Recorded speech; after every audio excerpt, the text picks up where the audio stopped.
मग station road आपण विविध ठिकाणून सगळे आला, वेट काढून महाराजांसाठी आला आणि आपण असे एकवटला. पण तुमच्यासाठी एक मला असं वाटतं की तुम्ही स्वतःसाठी एक टाळ्या वाजवा की महाराजांसाठी वेट काढून तुम्ही आला.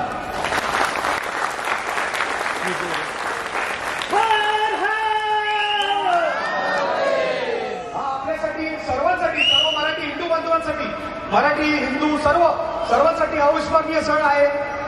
छत्रपती शिवाजी महाराजांनी 18 पगड जातींना एकवटलं.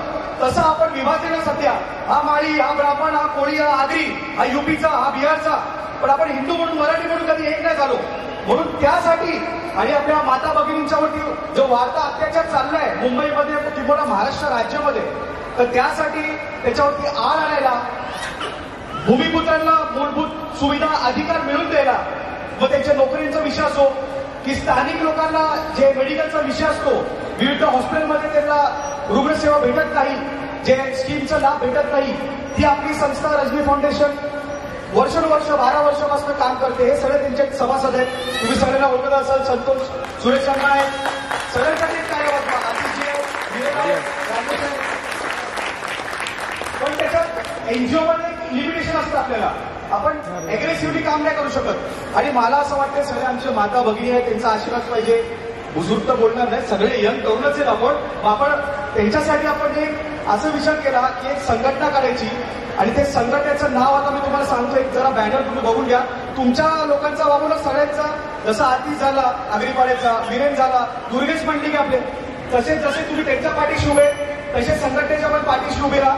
हीच एक तुमच्याकडे प्रार्थना आहे आणि हीच तुमच्याकडे विनंती आहे. तर आपण ते अनुभव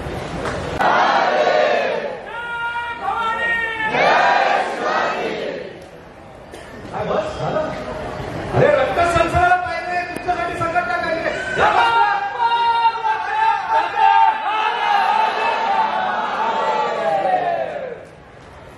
संघटनेचं नाव आहे जरा सगळे संभाजी महाराज सगळ्यांनी कृपा करून सभासद व्हावे हीच आपल्याकडे एक विनंती आहे. आतिश आहे, दुर्गेश आहे, जेवढे पण लोक तुमचे रिप्रेझेंटेटिव्ह आहेत ते खूप आपल्या एरियामध्ये आपल्या गल्लीमध्ये चांगलं हात वरती करून सांगा जरा.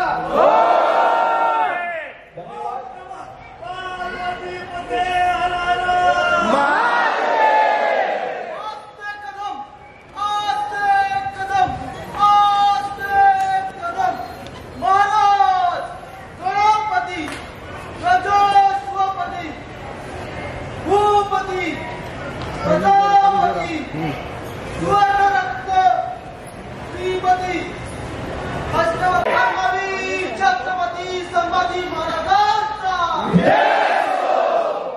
पार्वती पते.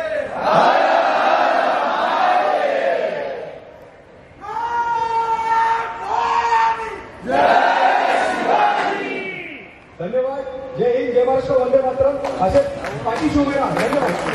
छत्रपती शिवाजी महाराज की जय. छत्रपती संभाजी महाराज की जय. जय भवानी, जय Shivaji.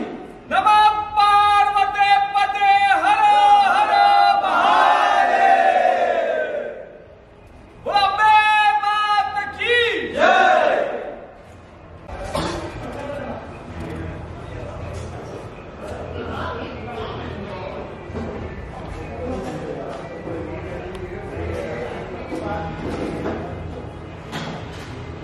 Okay sir, thank you. Devashish भाई, छावा लोगों को पसंद आ रही है और एक हिंदुत्व की भावना लोगों में जगा रही है. आपने आज फ्री ऑफ कॉस्ट 400 से ज़्यादा लोगों के लिए स्क्रीनिंग रखा है, क्या कहना चाहेंगे इसके बारे में? सबसे पहले तो नमस्कार, जय हिंद, जय महाराष्ट्र, जय शिवराय. मकसद यही है कि ज़्यादा से ज़्यादा लोग को इतिहास बताना, क्योंकि अभी मैं खुद इंग्लिश मीडियम का पढ़ा हूँ, सेंट रीजास हाई स्कूल बैंड्रा. तो हमको वही पढ़ाया गया है कि अकबर बादशाह ने क्या किया, बीरबल ने क्या किया, औरंगज़ेब ने क्या किया, आलमगीर औरंगज़ेब ने क्या किया. पर हमको ये बताया नहीं गया है कि छत्रपति शिवाजी महाराज जिनके जो छावे, जो हम बोलते हैं संभाजी महाराज, छत्रपति संभाजी महाराज, उन्होंने क्या बलिदान दिया है, उन्होंने क्या त्याग किया है. ये आज तक किसको बोलते रहे, एक हिस्ट्री है, उसमें एक चैप्टर है, उसका एक सब चैप्टर है. पर एक्चुअली देखा जाए तो इनके ऊपर पूरा एक चैप्टर रहना चाहिए. मैं तो बोलता हूँ पूरा टेक्स्ट बुक ही होना चाहिए एक छत्रपति के वंश के ऊपर, जिसमें उन्होंने 18 पगड़ जाति को मिलके उन्होंने छत्रपति ने सबको मिला के काम किया। उसमें ब्राह्मण आ गए, उसमें दलित आ गए, तेली आ गए, माड़ी समाज आ गए, आगरी, कोली, मतलब असंख्य समाज है। उस छत्रपति ने जाति धर्म कभी देखा नहीं। इनफैक्ट देखा जाए तो 13 बॉडीगार्ड छत्रपति महाराज जिनके मुसलमानी थे, जो लॉयल थे, जो जिनको स्वराज से प्रेम था, जिनको भारतवर्ष की भूमि से अखंड हिंदुस्तान से प्रेम था। सो बस मकसद यही था कि सांता क्रूज खार जितना मेरी कैपेसिटी थी उतने लोगों को हमने फ्री ऑफ कॉस्ट पिक्चर दिखाया। बस महाराज जी का और आई जगदम्बे का आशीर्वाद है। आज जो है बहुत बड़ा अनाउंसमेंट हुआ है आपके संगठन का, बिल्कुल, उसके बारे में कुछ बताइए। बहुत सारी मेहनत लगी है इसके पीछे, उसके बारे में बताइए। और संगठन का नाम क्या रखा है और उसके पीछे का क्या मकसद है, उसके बारे में भी कुछ बिल्कुल। संगठन का नाम है, जैसा अभी जो पिक्चर है, हमारा नसीब इतना अच्छा है, आई जगदम्बे का सब सभासदों पे, सब पदाधिकारियों के आशीर्वाद है। शिव संभाजी जनरल कामगार संगठन, उसमें छत्रपति शिवाजी महाराज की कूटनीति, गुरिल्ला वॉरफेयर और संभाजी महाराज का जो दिरेली, जो उनका जो बोलते हैं ना एक एग्रेसिव नेचर, छत्रपति जी भी एग्रेसिव थे पर संभाजी महाराज लोग बोलते हैं कि डबल एग्रेसिव थे।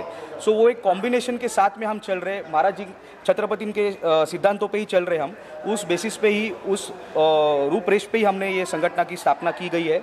और ऐसे नहीं कि संगठन, बाकी लोग संगठन स्थापना करते फिर घोषणा करते, हमने ऐसे नहीं किया। हमने महाराज जी के पर्व पे सबसे हामी ली, सबसे काय बोलतात त्याला, आपण सगळ्यांकडनं होकार घेतला की बाबा तुम्हाला जर मान्य असेल, आमच्या जेवढे पण लोक आहेत, सगळे जे लोक आहेत सभासद आहेत, जेवढे पण पदाधिकारी आहेत, आतिश पुढे जेवढे पण पदाधिकारी आहेत, त्यांच्या तुम्ही जर पाठीशी उभे आहात तरच आम्ही हे फॉर्म करतो। आणि सगळ्यांनी, तुम्ही बघितलं मीडियावाले होते, सगळ्यांनी होकार दिला, बस तिची सुरुवात आपण केली। अच्छा, त्याचं ध्येय, दोहरं आणि उद्देश पहिलं तर वुमन सेफ्टी, मग त्याच्यानंतर आपल्या गल्लीमध्ये नशापाणी भरपूर वाढलं आहे, सो त्याला आळा कसा आणायचा। आता जो महाराष्ट्रामध्ये वर्षानुवर्ष राहतो तो आमच्यासाठी मराठी, जो मराठी भाषेचा आदर करतो, सन्मान करतो तो मराठी। आता फेलिक्स हे ख्रिश्चन आहेत पण मराठीमध्ये स्पष्ट मराठी बोलतात, असं वाटणारच नाही की हे मराठी आहे की ख्रिश्चन आहे। मी स्वतः पंजाबी आहे, तुम्हाला असं वाटत असेल की मराठी आहे की पंजाबी आहे, तुम्ही पण संभ्रममध्ये आहात। सो आता सुरेश अण्णा आहे, आपले साऊथ इंडियन आहे, वर्षानुवर्षी इथे राहतात। सो त्यांना जे वर्षानुवर्षी इथे आपले मूळ काय बोलतात भूमिपुत्र, जे मूळ हकदार आहेत, ते जिथे राहतात त्यांना जे सुखसुविधा प्राप्त होत नाही, त्यांचे नोकऱ्या हिसकून घेतल्या जातात, त्यांना कामामध्ये प्रॉब्लेम होतो, तर त्या माध्यमातून आपण ही युनियन फॉर्म केली आहे। आणि युनियन फक्त मथाडी कामगार वगैरे वरती सीमित नाही आहे, सगळं आलं त्याच्यात। म्हणजे जगाच्या पलीकडे काय असेल ना, म्हणजे कोण पण कामगार आहे, गाता कामगार, सगळे कामगार आले याच्यात। आणि जे बघतायत त्यांना काय मेसेज देईल? बस मी एवढंच बोलीन की हात जोडून विनंती आहे, जास्तीत जास्त तुम्ही पिक्चर बघायला या। आणि जर ते काही आपलं काहीतरी ते व्हॉट्सॲपवरती स्टेटस वाचलं, जर आदर्श घ्यायचे तर पुष्पाला घेऊ नका, छत्रपतींच्या आमच्या मावळ्यांना छावाला घ्या, बस एवढंच बोलू शकतो।